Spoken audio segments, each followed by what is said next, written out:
नमस्कार dear students, आज के एक और नए वीडियो में आप सभी छात्रों का स्वागत है। आज का वीडियो आप सभी छात्रों के लिए काफी ज्यादा इंपॉर्टेंट होने वाला है, क्योंकि आज के इस वीडियो में जितने भी जो प्री डीएलएड बीएसटीसी के स्टूडेंट हैं, आप सभी छात्रों के लिए एक काफी बड़ी अपडेट आई है, यानी कि एक नोटिस जारी हुआ है, जो कि यहाँ पर आप स्क्रीन पर देख सकते हो। यहाँ पर आपको दोबारा से मौका दिया जा रहा है, यानी कि आपकी जो कैटेगरी है, जेंडर है, डीओबी है, यानी कि डेट ऑफ बर्थ है, जन्म तिथि है, उसको एक तरीके से संशोधित करने का, यानी कि उसमें करप्शन करने की जो डेट है वो जारी कर दी गई है। अब आपकी जो फर्स्ट अलॉटमेंट लिस्ट है वो किस दिन आएगी, डॉक्यूमेंट्स आप कैसे सबमिट करवा सकते हो, साथ में आपको पता है कि 30 जुलाई तक, ठीक है, 30 जुलाई तक यहाँ पर मौका दिया गया है कि आप एक तरीके से काउंसलिंग है वो करवा सकते हो। अब इसमें जैसे कि आप ये नोटिफिकेशन देख सकते हो, इसमें अगर आपने कैटेगरी गलत चूज की है, जैसे कि अगर आपकी एससी कैटेगरी थी, आपने ईडब्ल्यूएस सेलेक्ट कर ली, उसके बाद में आपका जेंडर अगर मेल था, मेल के अलावा आपने फीमेल सेलेक्ट कर लिया, उसके बाद में आपकी डीओबी मार्कशीट में कुछ अलग है और आपने यहाँ पर कुछ अलग भर दिया है, तो अगर आपको उसमें करेक्शन करना है तो करेक्शन आप करवा सकते हो। इसकी डेट आपकी 25 जुलाई, ठीक है, 25 जुलाई से लेकर 28 जुलाई तक इसकी डेट रहने वाली है। साथ ही में काफी छात्रों को पता नहीं होगा कि अभी जैसे काफी छात्रों ने एक तरीके से फॉर्म को लॉक कर दिया है। अब आप एक तरीके से 28 जुलाई तक इसमें फॉर्म है वो एक तरीके से करेक्शन फॉर्म है वो आप करवा सकते हो। उसके 100 रुपए लगने वाले हैं, ठीक है, कितने रुपए लगेंगे, 100 रुपए ऑनलाइन भुगतान यहाँ पर होगा। और उसी के साथ में आपको मैं क्लियर कर दूं कि आपका जैसे एक तरीके से फॉर्म ऑलरेडी एक तरीके से लॉक है, लेकिन जब आप करेक्शन वगैरह करवाओगे तो आपका जो फॉर्म है वो अनलॉक हो जाएगा और आप 30 जुलाई 2024 से पहले एक तरीके से दोबारा से उस फॉर्म को है वो लॉक कर सकते हो, ठीक है। यानी कि संशोधन करवाने के दौरान आपका जो फॉर्म है वो अनलॉक हो जाएगा और आप 30 जुलाई 2024 तक उसको दोबारा से अनलॉक कर सकते, मतलब कि दोबारा से लॉक आप कर सकते हो।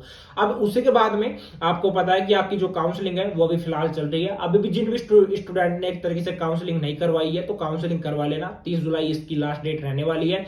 4 अगस्त को आपकी फर्स्ट अलॉटमेंट लिस्ट है वो आपकी जारी होगी। उस दिन मैं लाइव भी रहूंगा, आपको क्लियर भी करूंगा कि अलॉटमेंट लिस्ट है वो किस तरीके से देख सकते हो। वहां पर आपके वही काउंसलिंग आईडी और डीओबी के माध्यम से आप देख पाओगे।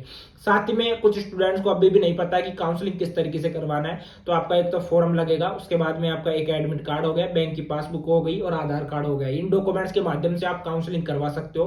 काउंसलिंग में ध्यान रखना कि आपको ज्यादा से ज्यादा कॉलेज है वो सिलेक्ट करनी है, क्योंकि आपको भी पता है कि यहाँ पर एक सीट के लिए 25 स्टूडेंट्स के बीच में कंपटीशन रहेगा, तो आप कम कॉलेज है वो सिलेक्ट मत करना जिसके नंबर अच्छे आ रहे हैं, जैसे कि 450 प्लस आ रहे हैं, 420 430 नंबर आ रहे हैं, तो उनको तो कोई दिक्कत नहीं है। आप तो 2-4 कॉलेज या 5 कॉलेज भी सिलेक्ट करोगे तो आपको कॉलेज है वो मिल जाएगी। लेकिन जिनके नंबर कम है वो ज्यादा कॉलेज सिलेक्ट करना। मैंने ऐसा भी देखा है और हर साल ऐसा भी होता है कि जिन स्टूडेंट्स के नंबर कम रहते हैं उनको कॉलेज मिल जाती है, जिनके नंबर ज्यादा रहते हैं उनको कॉलेज नहीं मिल पाती। उसका कारण सिंपली यही रहता है कि वो एक तरीके से कॉलेज वगैरह कम सिलेक्ट करते हैं और उसी की वजह से उनको कॉलेज है वो नहीं मिल पाती है।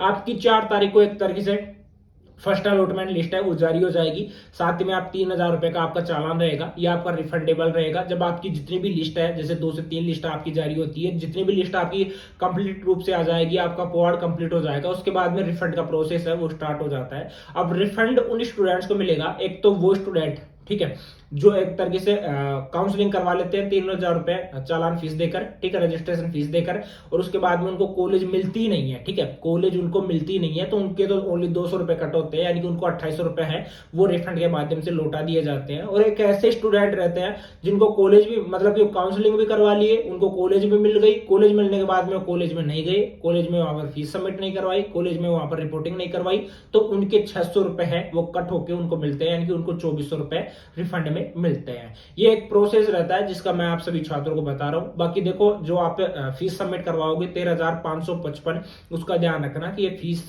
कुछ रेयर चांसेज में ही आपको एक तरीके से वापस रिटर्न होती है, ताकि काउंसलिंग फीस है वो आपको रिटर्न हो जाती है। और अभी आपकी जैसे 4 तारीख से लेकर एक तरीके से 11 तारीख तक आप कॉलेज में एक तरीके से फीस वगैरह है, साथ में डॉक्यूमेंट्स है वो सबमिट करवा पाओगे।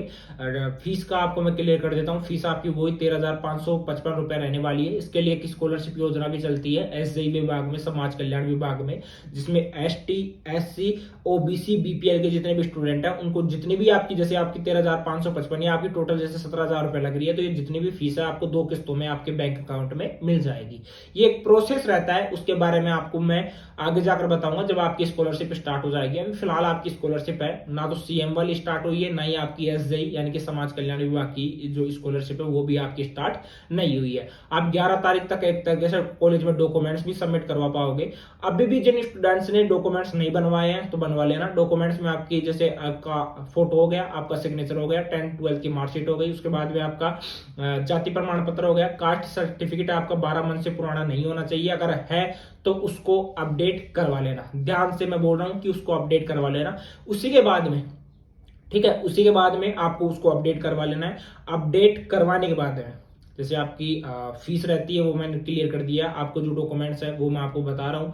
उसके बाद में आपका मूल निवास लगता है, मूल निवास को आपको अपडेट करवा लेना है। मूल निवास के बाद में आपका स्कूल से टीसी लगता है, टीसी के बाद में सीसी कैरेक्टर सर्टिफिकेट लगता है। ये डॉक्यूमेंट्स लगते हैं, इनको आपको कंप्लीट करवा लेना है और उसी के बाद में आपका रिपोर्टिंग स्टार्ट हो जाएगा। रिपोर्टिंग के लिए आपको वेट करना होगा। अभी फिलहाल तो आप जो करेक्शन है करेक्शन करवाइए। करेक्शन के लिए अभी आपके पास में ज्यादा टाइम नहीं है, ज्यादा समय नहीं है। जिन भी स्टूडेंट्स के अगर नाम में दिक्कत हो रही है, नाम में करवा सकते हो, कैटेगरी हो गया, जेंडर हो गया, जन्म तिथि हो गया, इनमें दिक्कत आ रही है तो आप करेक्शन करवा लेना। मात्र 100 रुपए यहाँ पर लगेंगे। आप ऑनलाइन ही किसी मित्र के माध्यम से करवा सकते हो, या यानी कि अगर आपके पास में खुद के पास में भी अगर लैपटॉप हो या कोई कंप्यूटर है तो आप खुद भी कर सकते हो। ठीक है, पूरी जानकारी यहाँ पर मैंने आप सभी छात्रों को क्लियर कर दी है। कोई डाउट रहता है कमेंट बॉक्स में कमेंट करके पूछ लेना। बाकी मैं आपको इंस्टाग्राम पर भी मिल जाऊंगा। आज के लिए इतना ही, बाय।